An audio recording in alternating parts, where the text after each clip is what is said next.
Hey guys, thanks for tuning in to another video on ForgottenWeapons.com. I'm Ian McCollum, and today we're taking a look at a super cool piece. This is a Russian PSS.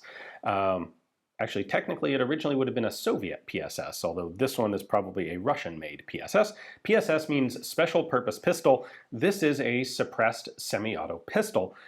But it achieves that goal in a totally different way than what we're normally used to. This isn't a gun with a suppressor. This is a gun with captive piston, self-contained ammunition. So there are several cool things that we're going to touch on in this video. One of them is how the ammunition works. One of them is how the gun works at a nerdy mechanical level, because operating a blowback pistol with captive piston ammunition has some challenges that you don't get in normal blowback pistols with normal ammunition.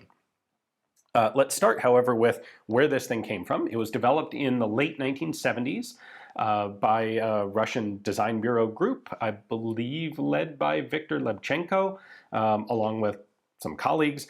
It is largely patterned after the Makarov, although it's sort of like Picasso's Makarov. The grip is really quite unpleasant. The trigger is terrible, like a Makarov trigger, actually.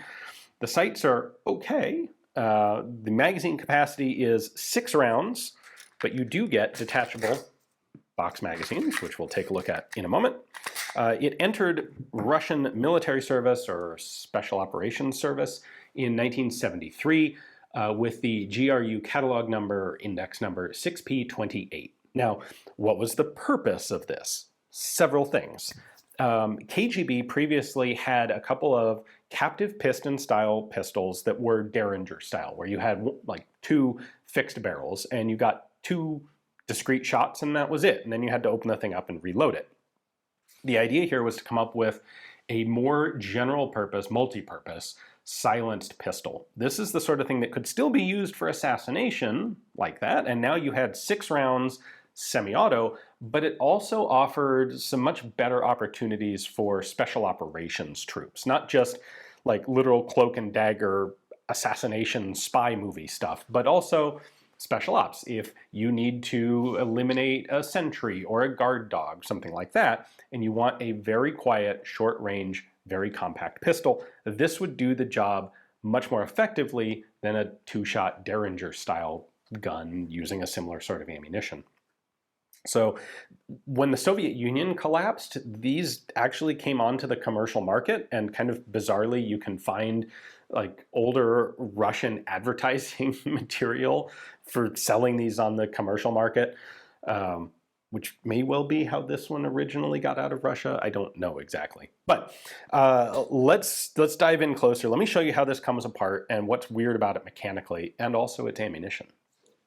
All right, let me start with the pistol for a moment. This pistol is really big this way and really small that way. It's a very thin pistol, single stack magazine. In a way, it's as much like a PSM on steroids as it is a Makarov. The grip is long. It is uncomfortable in the hand like this. The trigger is terrible. Just confirm that it is empty there. Even the single action trigger is not great. The double action is heavy and just gross. Sights are large. This is definitely a close range sort of weapon. And you can see that there are also night sights built into it. Those probably, I think, originally would have been painted with radium paint. They don't appear to be now, but I'm not going to go like licking them.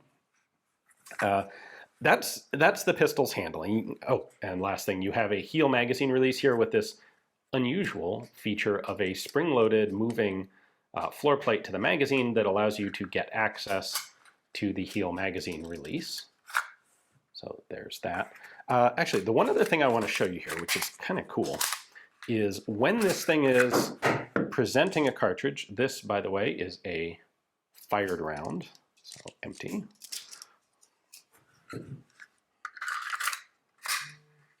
Check that out. This presents very high up in the action and not quite horizontal, but pretty close to it.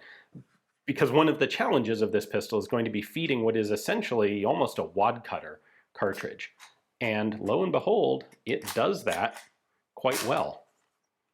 Anyway, yeah, that feed path is a little, it's interesting. It's a difficult cartridge to feed. And so one of the Ways that they overcame that was by building in a feed ramp here and a very high magazine presentation. But let's talk about the cartridge for a moment. I've got a fired round here. I've got a deactivated, otherwise would have been live round here that still has the projectile in it, and I have a cutaway image I can show you. What you have in here is not actually a bullet, but a 155 grain mild steel cylinder that has a copper driving band at the front.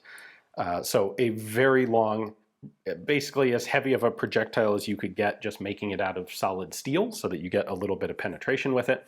Behind that, you have a pusher piston that has a little finger in the very center. That's the front of the piston right there. That finger in the middle is used, it sits in a recess in the bottom of the cylinder and helps keep everything centered when the round fires, when this cylindrical projectile goes from in the case to in the rifling. When you fire, you've got gunpowder down in here in the bottom. It's going to combust. It's going to push this piston forward, which accelerates this projectile forward, ultimately reaching about 650 feet per second. When the piston hits the shoulder of the cartridge, it stops and it seals, and all the high pressure combustion gas remains sealed inside this case. So when this ejects from the gun, it is at very high pressure. It's very hot because there's like all the gases are still in there and nothing's vented. Well, almost nothing has vented. And then the gases will slowly leak out of this through the area around the primer and the seal around the piston over the course of apparently about 2 to 3 weeks. Now, in theory, one would be led to believe that this is essentially a completely silent gun except for the clitter clack of the slide. However, when this detonates, while the piston is moving forward, some of the gas actually escapes around the piston and gets out right behind the bullet when it fires. And that leads to it having the report of a firearm, albeit a very quiet, suppressed firearm, but still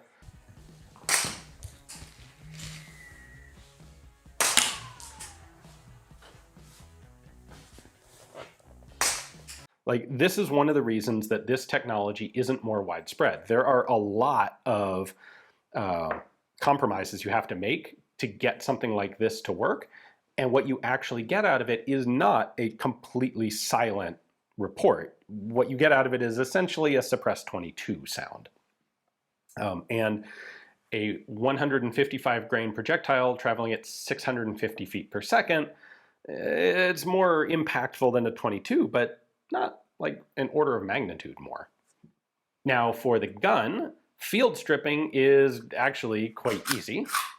We're just going to grab this muzzle piece right here, pull it forward, rotate it 90 degrees. The recoil spring is up here, and this is what connects it to the frame. So once I've done that, I've got it disengaged, and then I can just pull the slide back and lift it off of that. You got a sneak peek of the secret sauce in here. There we go. All right, so that's your slide. Recoil spring. This is what actually keeps the recoil spring captive when you're shooting. Safety, the fire control group, the firing pin, all that stuff is very similar to the Makarov. And there's not a whole lot else going on in here except we have a floating chamber. So check that out. That is not the barrel moving, it is just the chamber segment moving. This is a technology that was actually developed by Carbine Williams, and it was used, actually not in the M1 carbine, but it was used in the early US military 22 caliber conversions. And this is a system that allows you to sort of amplify recoil to improve cycling of simple blowback, underpowered blowback pistols, or blowback guns. Now, the reason it's important with captive piston guns is normally when you have a simple blowback system, and that's what this is, just plain blowback, as soon as the round fires, you have gas in here and it's pushing in both directions, and it's pushing the bullet forward and it's pushing the cartridge case backwards. And you have, the whole time that the bullet is in the barrel here, that gas is acting on the slide and can start it accelerating backwards. Once the bullet leaves, gas pressure drops, and all of a sudden there's no more actual push on the slide. You just have whatever residual momentum it has to cycle it. And that works fine.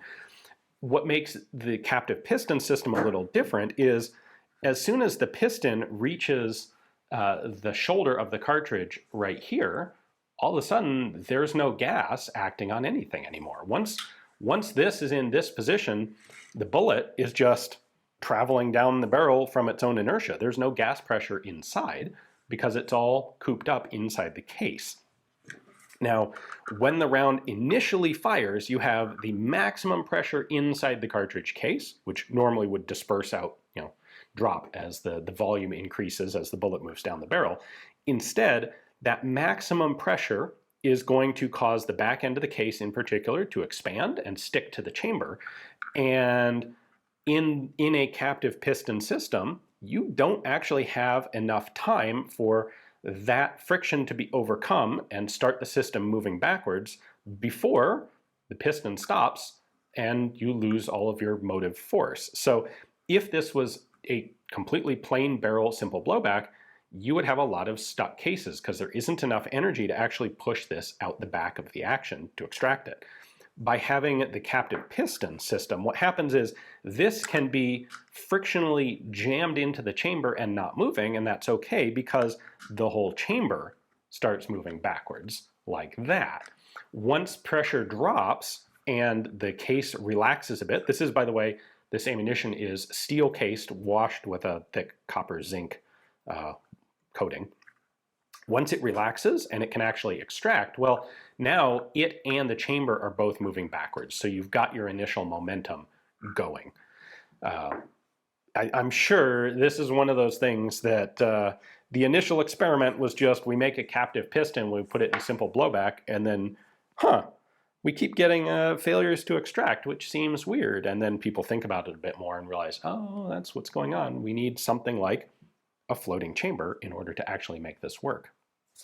As cool as this is, I think there's a really compelling question to be asked of how useful is it really? What really is the benefit of this over a traditional pistol with a traditional suppressor? Because we know that this isn't perfectly silent ammunition, it's actually just on par with a very good suppressor. If you were to take a 9mm parabellum and download it to to 650 feet per second, about half of its normal muzzle velocity, and put it in a pistol with a good suppressor, you could achieve a fairly similar result. And you could do it without having to have all of the weirdness of this captive piston ammunition. You could have a smaller pistol with a more comfortable grip.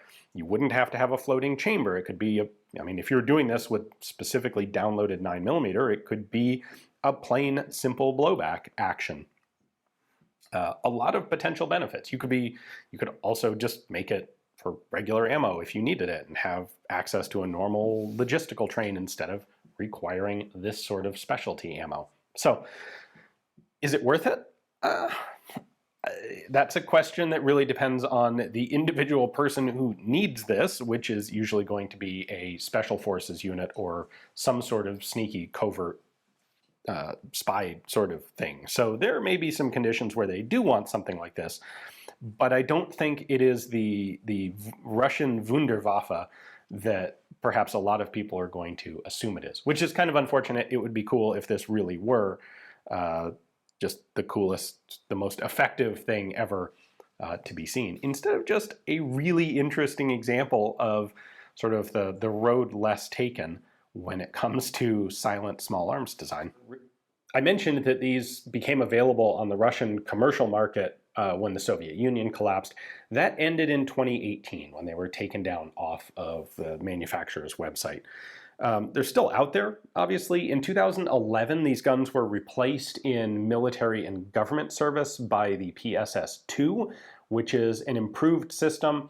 It is a more tactical pistol with like an underbarrel Picatinny rail, but also they improved the ammunition. They improved the muzzle velocity by about 50%. It's presumably more reliable as well, but definitely terminally more effective, longer effective range, better handling pistols. So they made a bunch of improvements in 2011.